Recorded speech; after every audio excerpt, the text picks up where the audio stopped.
commencé naan mën nañu ko porter le choix sur la personne de Guy Marius Sagna jëm ci présidentielle yu 2024. Humblement, j'ai toujours dit que si je prends le cas du Pastef, jusqu'ici Ousmane Sonko est éligible.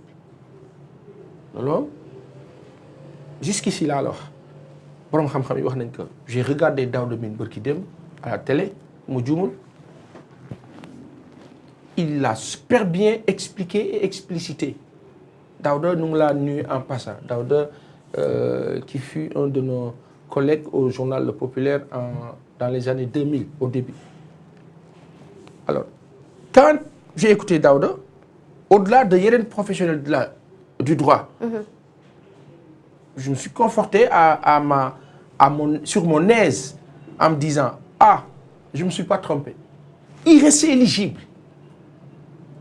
Et c'est pourquoi ñenn ñi ne Ousmane Sonko A ba Z.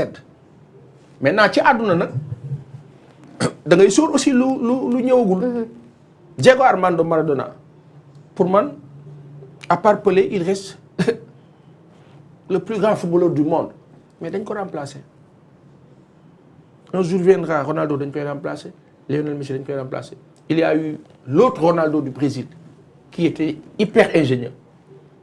Il y a eu Romario, il y a eu Van Basten, il y a eu Ruud Gullit, Frank Rijkaard, il y a eu tant de bons footballeurs, Franz Beckenbauer, Uli Hoeneß, Matthias Sammer, ak pas mal de grands footballeurs yoo xam ni George Weah, Mr George qui est aujourd'hui chef d'État Libéria ñooñu ñëpp ci jamono dañ fay nekkoon mais dañ leen a remplacer.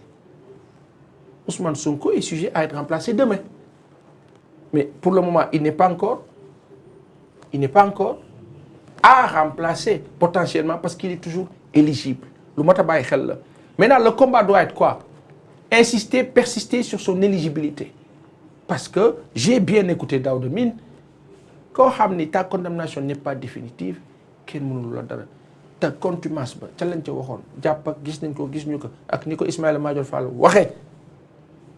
Les plus grands professionnels du droit ont dit le contraire en disant que dès lors que jàpp nañ ko définitive non c'est-à-dire que on parle de la condamnation si dossiers yi concerne Ousmane Sonko mbiru Adji Sarr mbiru Mame Mbaye Niang yëpp bu si nekk y a pas de décision définitive.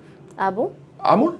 Ismaïla Madior Fall nous a dit cela. Le contraire est dit par beaucoup de férus du droit. Et ce que Daouda Mine a expliqué la dernière fois que j'ai super bien regardé avec attention mu di dëgg daf ma mettre à l'aise te loolu la ma gëm. Dès lors que il est toujours éligible li fi ne mooy man li ma gëm waxtaan boo xam ni dina ñu permettre ñu libérer Ousmane Sonko mu bokk ñaaray am waxtaan mu bokk wala la yàlla xam doy na. parce que la personne reste éligible quand la personne xam nga lan moo grave soxna si mais après Benno Bokk Yaakaar ñoo war a bàyyi seen jaay doole bi ba ci lu dul droit ñu bëgg ko def droit soxna si loolu moo la dëgg. Du tere nag man je voterai les yeux fermés pour Guy Marius Sagna pour son sens du combat pour son dévouement parce que Guy Marius Sagna tey xoolil bu fi doonoon président de la République benn décision bu bon bu ko jëlee ci benn 24 heures dañ ko war a wàcce ca lendemain ba parce que Guy xeex na lépp dégg nga wax bi te ku ni mel teg ko pression day yomb. C'est le même cas pour un Ousmane Sonko boo xam tey bu fi fal woon une semaine yàlla nit ñi gisuñu lu mu xam dañu war a jóg ñaanalu ma ko loolu dégg na la wax bi. Aujourd'hui la réalité mooy ñun ñëpp surtout la presse sénégalaise réew dafa am fu muy toll foo xam ne réew mi mooy gën suñu ay fonctions mooy gën suñu ay privilèges ak avantages les prébendes il faut arrêter dañu war a wax dëgg bi wax nit ñi dëgg bi wax sénégalais yi dëgg bi.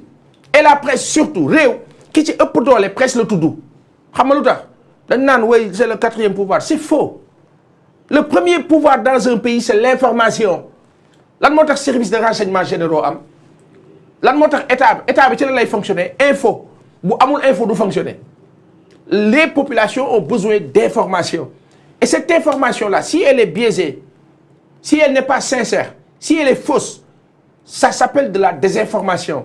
Et de 2012 à maintenant, la presse a lâché du lest dans le mauvais sens. La presse dafa prêter le flanc dans le mauvais sens. Et c'est ça qui fait que tey ñu agsi fii parce que am na tey loo xam ne lu dul yoon bu ko APR Benno Bokk Yaakaar defee si toute la presse l'écrit soxna si.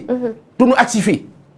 loolu la ñu defal moo tax ñu sonn moo tax cette dictature apparente là gën a fës aujourd'hui mu yow di man di keneen toute la presse dañu war a dépasser li ñuy won nii wax dëgg bi te yàlla tax.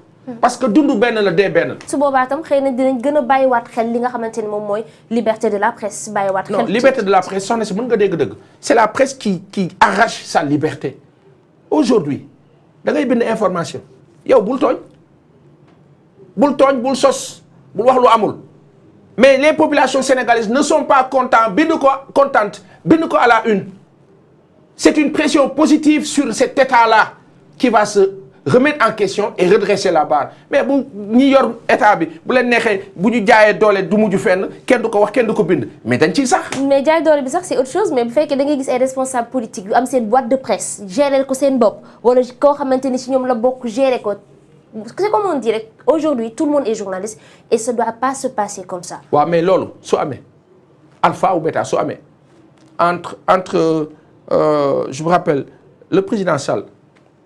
amoon na fi journal bu tudd il est midi au temps il est midi Ndiogu Wak sunu baay ba Seck moo ko doon diriger je pense qu'il est le président de conseil d'administration de la RTS mu jumul papa nu ngi laa nuyu damay wax rek ne ce n'est pas un problème de ñooñu am nañ PDS amoon nañ fi le messager sunu baay bi Bamba Ndiaye jiite woon ko yàlla na ko yàlla yërëm même bu dee du woon journalu PDS proprement dit mais qui était très proche président Abdoulaye Wade amoon na fi journal Soppi doon xeex ak keneen tey jii nii lu presse bi jël di ko nëbb réseaux sociaux yi ñu ngi kaa génne.